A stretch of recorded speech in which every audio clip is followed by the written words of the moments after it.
nuk e gjen dot. Rikthehemi sërish në studio, jemi sërish në bisedë. Po thoni gjatë publicitetit?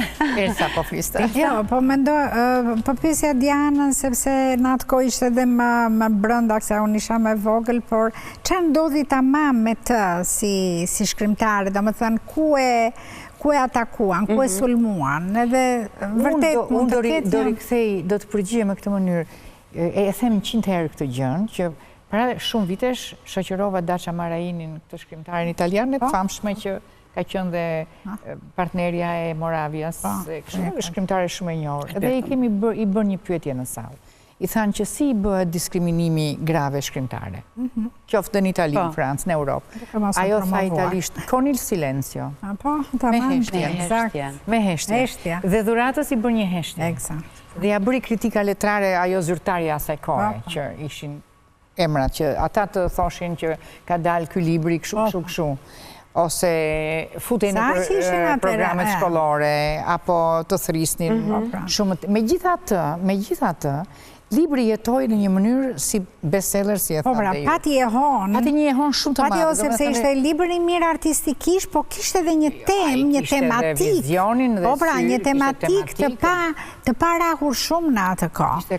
Domethënë është tamam ajo që tham pak më përpara Diana, që është historia e Shqipërisë, një histori që njerëzit e bëlbëzonin, e theshin nëpër familjet e tyre, e pa deformuar, e thoshin fshehur, disa e theshin dhe fshehur, varet se si e kishe biografinë, do thoshe. Po ky ishte një libër shumë i vlerësuar. Por ajo ishte shumë, po pra, këto histori nuk i të mësonim as në shkollë, dhe është, domethënë, diçka në lidhje që tregonte për kulturën e një vendi, një kulturë që ne nuk e njihnim. Dhe kjo e reja që ajo solli. E deshëm shumë atë. Mund të themi se kjo është një ndër gjërat më të guximshme në këtë roman. Jo, ishte ndër gjërat risi. Sepse libri atëherë edhe në recensione është quajtur një etnografi letrare. Flas nga recensionistë që ishin stereospasja, kolosët e letërsisë shqiptare, Stereospase, Gjergjej, Qamil Buxheli, Nashoj Orgaqi. Unë i kam lexuar të gjithë recensionet. Nëse më veçon. Ju kam shkëputur, patjetër, ju kam shkëputur dhe disa pjesë të recensioneve, por doja të thoja edhe këtë. Për shembull, edhe mënyra se si u shkruajt ai libër, pa diskutim që e bënte atë të veçantë, sepse Stereospase ka shkruar në momentin që është botuar libri dhe ka dalë, Stereospase ka shkruar për Sejid Beun, që po e përmendte Diana më parë, është grandeja shqiptare, ka quajtur grandeja shqiptar, njësoj si Honoré de Balzac dhe ne e dinim shumë mirë për çfarë flisim, se ne jetonim me këtë, ne e dinim përmend këto libra. Shiko, libri ishte bota e librit ishte jashtëzakonshme për mendimin tim, që unë mendoj se bota e librit nuk imitohet dot. Nuk imitohet dot, ashtu si ka qenë atëherë. Libri jetoi shumë mirë, por nuk ju bë kjo heshtja, le të them, po megjithatë Elsa, edhe do vazhdosh Albana, nuk flas më, ka një gjë, ja si jetoi libri. Libri mirë jeton. I ka prezent të gjitha heshtjet e të gjitha diskrimimimet. Bile mua tani, duke folur ju të dyja, unë ndjeva veten keq, sepse thash, nuk e di, kisha një përshtypje kur e kam kujtuar që nuk do ishte këtu Durata. Dhe them, po dhe si gazetare që punova kaq vite, si nuk vajta të intervistoja. Nuk pranoja. Okej, dhe vetëm të atakoja, si ishtë zysha ime. Domethënë dhe këtë më vjen shumë keq që s'ka ndodhur. Dhe kjo është kryesorja në fakt. Dhe sikur domethënë rivitalizon një gjë e cila ishte domosdoshme të bëj për to. Por Shqipëria e këtyre 30 viteve është një kaos. Sa mirë që na vjen në këtë ribotim. E jashtëzakonshme që ju e keni kapur, e keni pikur, si thuash atë. Është merite e të levës, drejtoreshës së Livingut. Është merite e saj. Atëherë, Bruna, libri nisi në 51-shin dhe kjo heshtje që thot Diana ka vazhduar gjatë për 20 e ca vite, përveç pjesës kur u përgatite etj, sepse ai, në zgabohem, dorëshkrimi i tezës ka mbaruar diku në vitet 56-58 i Dhurata Bozdos dhe vijoi për botim hasi në të gjitha vështirësitë e asaj kohe. Unë kam recensionin e Stereospases i vitit 1964. Stereospase ka qenë edhe profesori i Dhurata Bozdos, pedagogu. I shkruan në recension, zemra më bëhet mal, kur mendoj që këtë roman prej gati 1000 faqesh e ka shkruar jo një mashkull, por një femër shqiptare, sepse si që dini, edhe pse ne shkrimtarët tani jemi bërë një brigad, në radhët tona, femrat po thuajnë mungojnë fare. Suksesi juaj është se keni krijuar personazhe që lexuesi mund t'i urrej, por dhe mund t'i dashuroj njëkohësisht. Dhe kjo me një lehtësi marramëndse.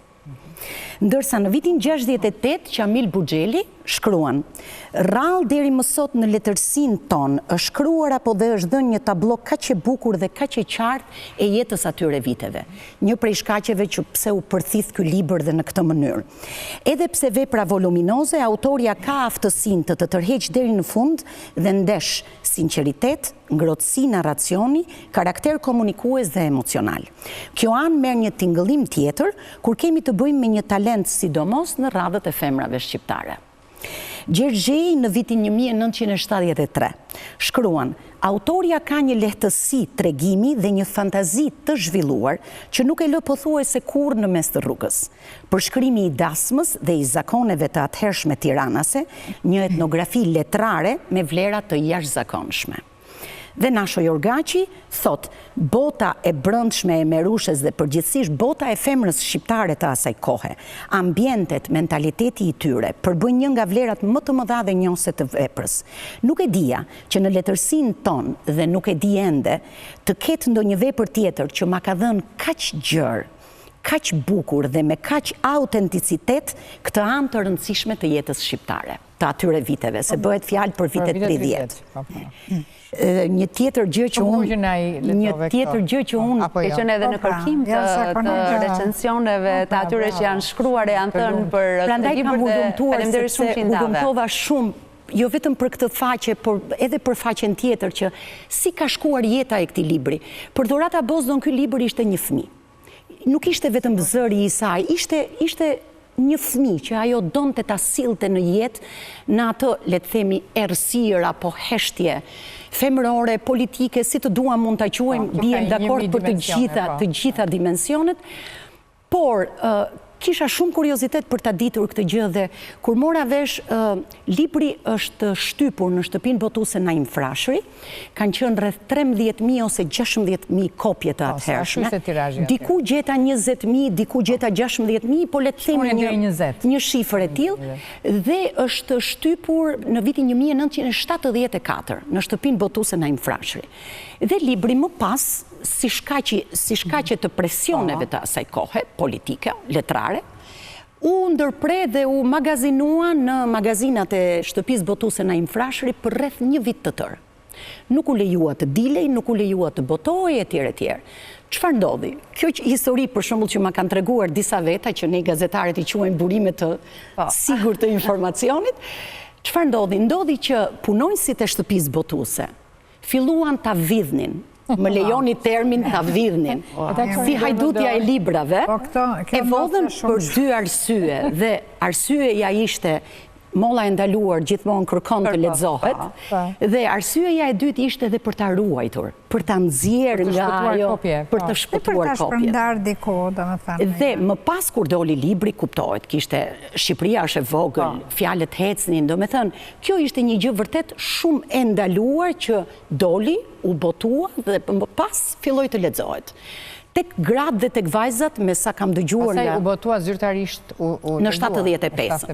Në 1975 është botuar zyrtarisht dhe kanë dalë rreth 13.000 ose 16.000 kopje dhe janë shitur brenda të tjera? Jo, ato të para. Zakonisht bëhet tirazhin nga shkronja. Ai grup, ai shpërndahet në gjithë Shqipërinë. Ai shpërndai dhe u shit brenda një periudhe kohore, afati kohore dhe 3-4 ditësh, sepse nuk pati më kopje të tjera, u përthith nga publiku. Pra, le të themi 16.000 kopje që shiten brenda 3 ditëve? Brenda 3-4 ditësh është shitur. Në gjithë Shqipërinë. Kështu ishin libra. Kështu ishin. Ky ishte tirazhi. Absolutisht. Jo vetëm tirazhi, po dhe shpejtësisht. Libra që shiten. Librat e mirë kështu ishin. Për këtë arsye ju e quani sot bestselleri shqiptar, se duhen disa faktorë për ta quajtur. Njerëzit kur e dinin që do të ishte filan libri, filan autori, mbani radhë te librarit që pa hapër libraria. E jashtëzakonshme. Ishte gjë shumë e bukur me e mrekullueshme vërtet. Një dimensioni veçantë në jetën tonë. Jetonim me librin. Jetonim shumë me librin. Diana, shumë interesante sepse personazhet, si për shembull, lehtësisht mund të lexosh për fen në faqet e... Po, se janë vitet 30 dhe feja është prezente. është prezente në vitet 30, feja. Dakord, por botimi bëhet në 75, po ajo, gjërsa ka shkruar në vitet 50, ndalon të njëri që mos e thuaj që ishte në vitet 30. Në dorëshkrime, Bruna është përshkruhet në mënyrë të detajuar të gjitha festat fetare që atëherë realizoheshin në Shqipëri.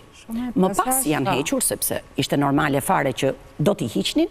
Po jo, ka mbetur, ka mbetur, ato që ka mbetur janë detajuara, si Shën Vasili, për shumë syfyri, ritualet të cilat janë të përshkruara, Ramazani janë të përshkruara. Po shiko, dhe një njëri që bënte një libër për, le të themi, për në Korçë dhe që bëheshin pashkët, i përshkruan të pashkët.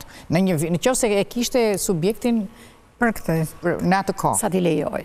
Jo në 67. Po, me gjitha të, pastaj gradualisht sistemi u shtrëngua shumë, për shumë më tepër konservator dhe shumë më tepër radikal në lidhje me botimet. 75 ka qenë më i vështirë. Po ka qenë dhe një, unë mendova se... Vitet 80 se më ka qenë më mirë. Nuk e di pse e kryova idenë që ishte përkthyer, ishte botuar tamam në vitet e liberalizmit që i quajmë na. Jo, në 75. Dhe mendova, po në fakt 75 është koha që kulmi që, por ata kishin kulmin më shumë se mos sulmoja sistemin e atëhershëm. E qartë.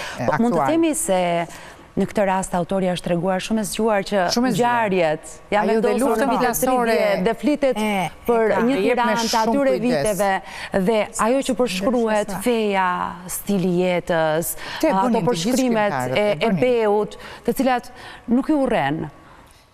Jo, atë se stilin e jetës të atyre viteve nuk e... Dakord, por mënyra se si përshkruhen, pra jeta shkuara në plazh, ato veshjet të cilat i mbanin në varë, pra ka shumë detaje të cilat... Po nuk po flasim për një shkrimtare të zakonshme, po flasim për shkrimtare të madhe. Jam dakord, por dua që ta kuptoj edhe shikuesi këtë gjë. Jo, po tash një njeri që një lexon librin. Shiko, ajo Bardezia ndodh zakonisht të shkrimtar të dobët. Bardezia është indoktrinuar, të dobët, që duan në përmjet letërsisë nofta të qajnë në karierën e tyre. Edhe qanin atyre, nga një qikë, në atë kohë funksiononte, është e vërtet. Një nga surprizat që unë kam gjetur, po për këtë ndoshta do duhet Diana pastaj të diskutoja, po të flasë Elsa, po animizmi letrari i Dhurata Bozdës. Që do të thotë, për mua ka qenë surprizë, Dhurata ret e Malit të Dajtit i ka quajtur vetullat e rënda të një plaku, figurat letrare, po i ka kaluar në një animizëm letrar, ose në dorëshkrimin e saj. Unë jam mrekulluar sepse kam gjetur që kur përshkruan të detin dhe valet e detit dhe rërën, atë dite e diskutuan bashk, rërën e ka quajtur nënën që gjatë natës ruan valet e detit. Dhe në mëngjes, këto valet e detit që valzojnë dhe shkumbojnë e tjere, arrin që ta zgjojnë nga gjumi nënën dhe gëzimi i atyre rërës nuk i bën asgjë. Do me thënë, ky animizëm letrar ose ky personifikim psikologjik i natyrës. Unë bajnë manë të mënyrën se si e trajton të letërsin. Ishte shumë e fiksuar në këtë. Një shoqja ime e atyre viteve, akoma është, Klarita, ajo më tregonte që kur bëra atë si provimet e fundit që ishin të klasës 8, ne kishim dhe artime në atë kohë. Edhe kjo kishte përdorur më përpara, në një artim të mëparshëm, kishte përdorur një fjalë shqipe të vështirë pak, që ne nuk e përdornim në atë fjalorin ton të zakonshëm, dhe Dhurata i kishte shkuar dhe i kishte thënë më pëlqeu shumë ajo. Por kjo, edhe në artimin e fundit e përdori prap këtë fjalë, dhe Dhurata i shkoi dhe i tha, dëgjoj Klarita, i tha, njëre përdore, tha shumë mirë më pëlqeu, po pse prap, tha? Do me thënë, ajo besa duke është abama jo vetëm me elegancë, por me nevojë në një mësim, një mësuse e cila të thoshte kërko dhe më shumë, gjej një sinonim. Kjo ishte ideja. Për me rushën shumë të gjej ishte mentare. Po ishte shumë... Një vajzë mençur e shkruan në sinonimin mentare. Do me thënë, është e shkruar aty dhe është dhe në libër është e botuar. Dhe ka përdorur shumë fjalë të tilla, të sinonimit shumë të bukur të fjalëve shqipe. Ajo ishte detajiste shumë fort. Për mua... Ajo shkonde ishte një mënyrë analiste dhe ajo pasuron leksikun shumë. Shumë. E pasuron, po me shqipe moderne, nuk se i kthehet të vjetrës, në një kuptim do njerë që fiksohen disa. Por ajo, se gjua është ai si centrifuga, që i nxjerr jashtë ato fjalët që s'duhen dhe thith ato që duhen, dhe ajo është nga këto.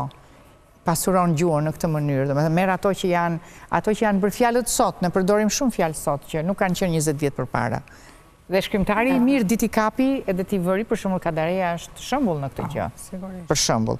Edhe ajo sintaksën, morfologjinë ka të përkryer, se ashtu. Po pse të duket që rrjedh gjuha? Nuk se rrjedh kot, rrjedh se ajo di ta bëj ashtu. Është teknika e saj që i rrjedh edhe unë harroj që jam duke lexuar, apo jo? Dy pyetje që unë pata, Bruna, kur hulumtoja të gjithë, jo vetëm librin e botuar, po dhe dorëshkrimet, ishin si i ka lindur ideja dhuratës për këtë libër, dhe si ka mundësi që mbante mend në detaje deri të vogla të imta të gjithë ngjarjet e asaj kohe. Rëmova dhe Dhurata Bozdo që në moshën 12-13 vjeçare ka mbajtur shënime çdo gjë, çdo ngjarje, copza të kujtimeve jo vetëm të veta, po të historisë, të gazetave.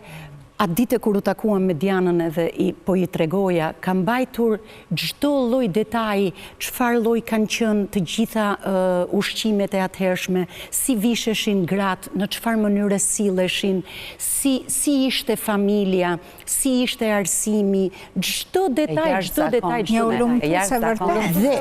Dhe ka mbajtur shënim të gjitha shprehjet popullore të asaj kohe, në gjuhën tiranase dhe në disa dialekte të tjera, dhe i ka përdorur këto gjëra. Ndërsa pyetjes që si ka mundësi, pse i nisi kjo gjë, dhe vërtet jam emocionuar atë gjë. Çfarë frymëzoi? Ishte se nëse është një përgjigje që kërkon kohë, e themi pas publicitetit. Më mirë pas publicitetit. Sa shumë publicitet atëherë.